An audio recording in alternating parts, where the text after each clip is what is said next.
ഇന്നത്തേത് നല്ല ടേസ്റ്റി ആയിട്ടുള്ള ഒരു ചട്നിയുടെ റെസിപ്പി ആയിട്ടാണ് വന്നിട്ടുള്ളത്. അത് നമുക്ക് ഇഡലിയുടെ കൂടെയും ചപ്പാത്തി അതുപോലെ തന്നെ അപ്പത്തിൻ്റെയൊക്കെ കൂടെ നല്ല ടേസ്റ്റി ആയിട്ട് കഴിക്കാൻ വേണ്ടിയിട്ട് പറ്റിയ ഒരു അടിപൊളി ചട്നിയാണ്. അപ്പോൾ ഇത് ഉണ്ടാക്കുന്നത് എങ്ങനെയെന്ന് കണ്ടുനോക്കാം. കണ്ടുകൊണ്ടിരിക്കുമ്പോൾ ഇഷ്ടമാണെങ്കിൽ നിങ്ങളുടെ സപ്പോർട്ടൊക്കെ ഉണ്ടാവുക.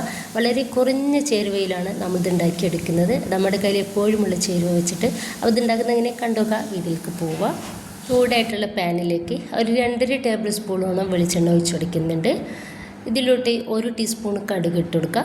കടുകൊന്ന് നന്നായിട്ട് പൊട്ടി വന്നാൽ ടീസ്പൂൺ വീതം ഉഴുന്ന് പരിപ്പും ചെറുപയർ പരിപ്പും എടുത്തിട്ടുണ്ട്. ഒരു ചെറുപയർ പരിപ്പ് നിങ്ങളുടെ കയ്യിലുണ്ടെങ്കിൽ എന്തായാലും ചേർത്ത് കൊടുക്കട്ടോ.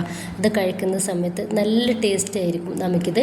ഇനിയിപ്പോൾ ഇത് നന്നായിട്ട് തന്നെ ഒന്ന് ഫ്രൈ ആയിട്ട് കിട്ടുക. ഈ ഒരു സമയത്ത് ഞാനിതിലേക്ക് 2 സവോള പൊടിയായിട്ട് അരിഞ്ഞെടുത്തിട്ടുള്ളതാണ് അത് ചേർക്കുന്നുണ്ട്. 3 തക്കാളി ചെറുതായിട്ട് കട്ടാക്കിയത് കൂടി ഇതിലേക്ക് ചേർക്കുക. കുറച്ച് ഇഞ്ചും അതുപോലെ വെളുത്തുള്ളിയും പൊടിയായിട്ട് അരിഞ്ഞത് കൂടി ഇതിലേക്ക് ചേർക്കുന്നുണ്ട്. ഇനിയിപ്പോൾ ഇതിലോട്ട് ആവശ്യത്തിനുള്ള ഉപ്പ് കൂടി ചേർത്ത് കൊടുക്കുക. അപ്പോൾ ഇഞ്ചും വെളുത്തുള്ളിയും നമ്മൾ ആ ഒരു പരിപ്പുകൾ ഇട്ട സമയത്ത് ഇട്ട് കൊടുക്കുകയാണെങ്കിൽ അങ്ങനെ ചേർക്കുക. അതല്ലെങ്കിൽ ഈ ഒരു സമയത്ത് ചേർത്ത് കൊടുത്താലും മതി. നന്നായിട്ടൊന്ന് മിക്സാക്കി എടുത്തതിൻ്റെ ശേഷം നമുക്കിത് നന്നായിട്ട് തന്നെ വേവാക്കി എടുക്കണം. ഈ ഒരു സവാളയും തക്കാളി നന്നായിട്ട് വേവായിട്ട് കിട്ടണം.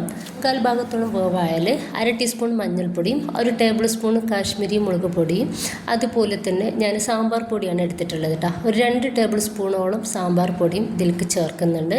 നന്നായിട്ടൊന്ന് മിക്സാക്കി എടുക്കുക.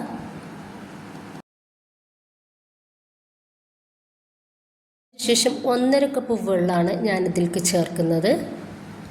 ഇത് ചെറുതായിട്ട് ഒരു ലൂസായിട്ടാണ് കേട്ടോ. എന്നാൽ വല്ലാണ്ട് ലൂസുമല്ല ഭയങ്കര തിക്കുമല്ല. ആ ഒരു രീതിയിലാണ് നമ്മളിത് റെഡിയാക്കി എടുക്കുന്നത്. ഒരു സമയത്ത് ഉപ്പൊക്കെ ഒന്ന് ചെക്ക് ചെയ്ത് നോക്കുക, അല്ലെങ്കിൽ ഒന്ന് ചേർത്ത് കൊടുക്കുക. ചെറുതായിട്ടൊന്ന് തിളച്ച് കിട്ടിയ സമയത്ത് ഞാനിതിലേക്ക് ഒരു 2 ടേബിൾ സ്പൂൺ പുളിയുടെ വെള്ളം ചേർക്കുന്നുണ്ട്. അതുകൂടി ചേർത്ത് കൊടുത്തിട്ട് ഒന്നുകൂടി മിക്സാക്കി എടുക്കുക. ഒരു 5-6 മിനിറ്റെങ്കിലും നമുക്കിത് നന്നായിട്ടൊന്ന് തിളപ്പിച്ചിട്ടെടുക്കണം. ഒന്ന് മൂടി വെച്ചിട്ട് തന്നെ തിളപ്പിച്ചെടുക്കുക. ഞാനിവിടെ എടുത്തിട്ടുള്ളത് 1.5 ടേബിൾ സ്പൂൺ അരിപ്പൊടിയാണ്. അതിലേക്ക് 1/4 കപ്പ് വെള്ളം ചേർത്ത് കൊടുത്തിട്ട് നന്നായിട്ട് മിക്സാക്കി എടുക്കുക. നന്നായിട്ട് തന്നെ തിളച്ച് റെഡിയായിട്ട് കിട്ടിയിട്ടുണ്ട്. ഈ ഒരു സമയത്ത് ഗ്യാസ് ഒന്ന് കുറച്ച് കൊടുക്കുക. എന്നിട്ട് വേണം നമ്മൾ മിക്സാക്കി വെച്ചിട്ടുള്ള ഒരു അരിപ്പൊടി ഇതിലേക്ക് ചേർക്കാൻ വേണ്ടിയിട്ട്. പെട്ടെന്ന് തന്നെ നന്നായിട്ട് മിക്സാക്കി കൊടുക്കുക. അരിപ്പൊടി ചിലപ്പം വേവായിട്ട് കട്ട് കിട്ടാനുള്ള സാധ്യത ഉണ്ട് കേട്ടോ. അപ്പോൾ അതില്ലാണ്ടിരിക്കാൻ വേണ്ടിയിട്ടാണ് വേഗത്തിൽ മിക്സാക്കി കൊടുക്കുക. നന്നായിട്ട് തിക്കായിട്ട് നിങ്ങൾക്ക് തോന്നുകയാണെങ്കിൽ കുറച്ചുകൂടി വെള്ളം നമുക്കിതിലേക്ക് ചേർക്കാം. ഇനിയിപ്പോൾ ഇതാ ഒന്നുകൂടി ഒന്ന് തിളപ്പിച്ചിട്ടെടുക്കുക. ലാസ്റ്റ് ഇതിലോട്ട് കുറച്ച് മല്ലിയുടെ ഇല കൂടി ചേർത്ത് കൊടുക്കുന്നുണ്ട്. ഇത്രയേ ഉള്ളൂ. നല്ല ടേസ്റ്റി ആയിട്ടുള്ള ഒരു ചട്നിയാണിത്.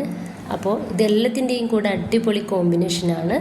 വളരെ സിമ്പിളായിട്ട് നമുക്കിത് ഉണ്ടാക്കിയെടുക്കാവുന്നതേ ഉള്ളൂ. അപ്പോൾ എല്ലാവരും ഉണ്ടാക്കി നോക്കുക. നിങ്ങളുടെ അഭിപ്രായങ്ങൾ അറിയിക്കുക. ഇൻഷാ അല്ലാഹ്. ഓക്കെ.